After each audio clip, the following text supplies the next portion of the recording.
Ang Amazon Rainforest ay ang pinakamalaki at pinakamalawak na kagubatan sa buong mundo, na may sukat na 5.5 million square kilometers, na matatagpuan sa South America. Ito ang pinakamalaking rainforest at water system sa mundo, at ang pinaka-biologically diverse na lugar sa mundo. Naglalaman ito ng milyon-milyong species, karamihan sa mga ito ay hindi pa nadidiscover at napag-aaralan. At tinitirhan din ito ng mga pinakamapanganib na hayop sa buong mundo, kaya kung mapadpad o mawala ka sa kagubatang ito, lalo kung wala kang alam sa survival ay malaki ang posibilidad na hindi ka makakaligtas. Kaya nagtataka ang buong mundo, kung paano ang mga batang magkakapatid na may edad na 13, 9, 4, at 1 taong gulang nilang kapatid, na kanilang inalagaan habang sila ay nasa kagubatan, ay nakaligtas sa mapanganib na kagubatan ng Amazon sa loob ng 40 araw, na nagdulot ng takot sa karamihan, lalo na sa mga nasa hustong gulang. Pero, paano nga ba sila napadpad sa kagubatan na iyon, at paano sila nailigtas? Yan ang ating alamin sa ating kwento ngayon. Kaya kung bago ka palang napadpad sa channel na ito, at kung gusto mo ng mga kwentong katulad nito, ay mag-subscribe ka na at huwag kalimutang i-like, at pindutin ang notification bell, para lagi kang updated, sa mga kwentong kagaya nito.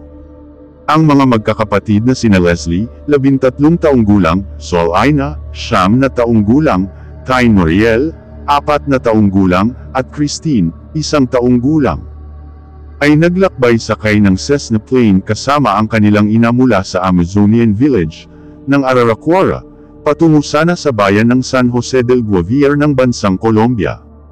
Nang magkaproblema habang nasa himpapawid, at bumagsak ang single-engine na Cessna plane noong unang bahagi ng ika-1 ng Mayo, 2023 sa makapal na kagubatan ng Amazon.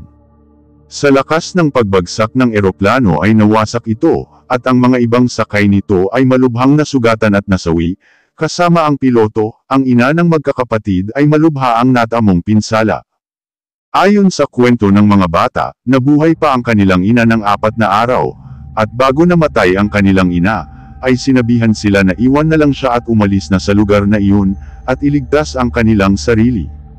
Sa lawak ng kagubatan ng Amazon, ay hindi mo basta makikita o mahahanap ang lugar na pinangyarihan ng insidente, kaya ang mga magkakapatid ay pilit na inililigtas ang kanilang sarili. Lumayo sila sa bumagsak na eroplano at nagsimulang tahakin ang mapanganib na kagubatan. Sa paggalugad ng mga rescuer sa bumagsak na eroplano, ay natagpuan nila ang mga bangkay ng lahat ng sakay nito. Nang madiskubre nila ang lugar ng crash site, makalipas ang 16 na araw, ngunit hindi na nila nakita ang mga bata. Sa halip, ang natagpuan ng mga rescuer ay ang isang bote ng sanggol, isang inabandonang maliit na pares ng sapatos at ilang mga bakas ng paa na humahantong palayo sa pinagbagsakan ng eroplano. Nakakita rin ang mga rescuer na naghahanap sa mga magkakapatid, ng mga natirang pinagkainan ng prutas at farina, isang uri ng cassava flour na pangunahing pagkain sa rehiyon ng Amazon. Ayon sa mga rescuer, nang maubos ang prutas at kamoteng kahoy, ang mga bata ay kumain ng mga prutas para maibsan ang kanilang gutom. Ang mga bata ay miyembro ng indigenous Witoto group. Ang mga Witoto ay isang katutubong tribo mula sa Timog Colombia at Hilagang Peru. At mula sa murang edad ay naging bihasa na sila sa kaugalian ng kagubatan. Naniniwala ang mga search and rescue teams sa kasanayan nila sa kagubatan. Sa huli, ang kasanayan na iyon ang nagligtas sa kanila. Ang paghahanap ng sapat na dekalidad na pagkain, pagtatayo ng mga silungan, at pag-iwas sa daan na mapanganib sa loob ng 40 araw at gabi, sa isang liblib na lugar ng Colombian Amazon, ay malaking hamon sa karamihan, lalo na ang mga nasa hustong gulang na, pero, hindi alintana ng 3 batang magkakapatid na wala pang 14 na taong gulang, na nagdadala ng isang 11 buwang gulang na sanggol ang hirap, makasurvive lang sila at mailigtas ang kanilang bunsong kapatid.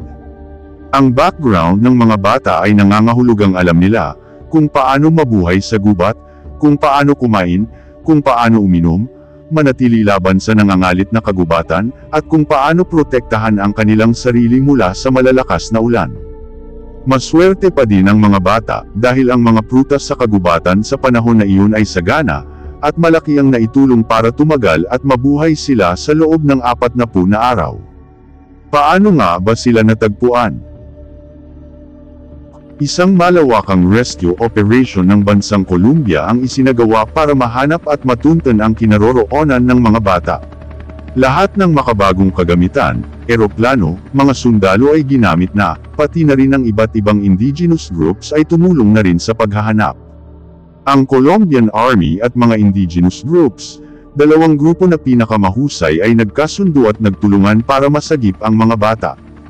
Humigit kumulang 150 sundalo at aso ang pinadala sa kagubatan upang makipagtulungan sa 12 ng mga katutubong voluntaryo para sa search and rescue operations. Ang mga sundalo ay naghulog ng mga kahon ng pagkain sa gubat mula sa mga helicopter, umaasa na makakatulong ito sa pagtaguyod sa mga bata. Ang mga eroplano na lumilipad sa lugar ay nagpaputok ng mga flare upang tulungan ang mga tauhan sa paghahanap sa gubat sa gabi. At ang mga rescuer ay gumamit ng mga loudspeaker para marinig sila ng mga batang magkakapatid. Sa huli, ay natagpuan na ang kinaroroonan ng mga bata, mga 3 milya mula sa crash site sa isang maliit na clearing, sa lalawigan ng Cacata ng Colombia. Ang mga rescuer ay bumaba sa loob ng 170 talampakan mula sa helicopter, pababa sa kinaroroonan ng mga bata. Nang marating na nila ang kinaroroonan ng mga bata, ay napag-alaman na nanghihina at nanginginig na ang mga magkakapatid, dehydrated na sila sa tagal nila sa kagubatan, ayon sa mga rescuer.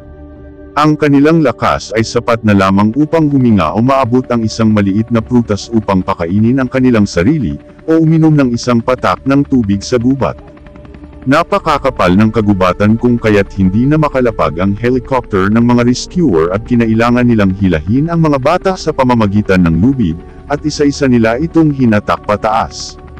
Samantala, habang ang ibang sundalong rescue teams ay nagpapatuloy sa paghahanap, ay nawawala rin ang kanilang aso, ang nawawalang aso ng Special Forces, na isang Belgian Shepherd na nagngangalang Wilson, na siyang unang nakahanap sa mga bata.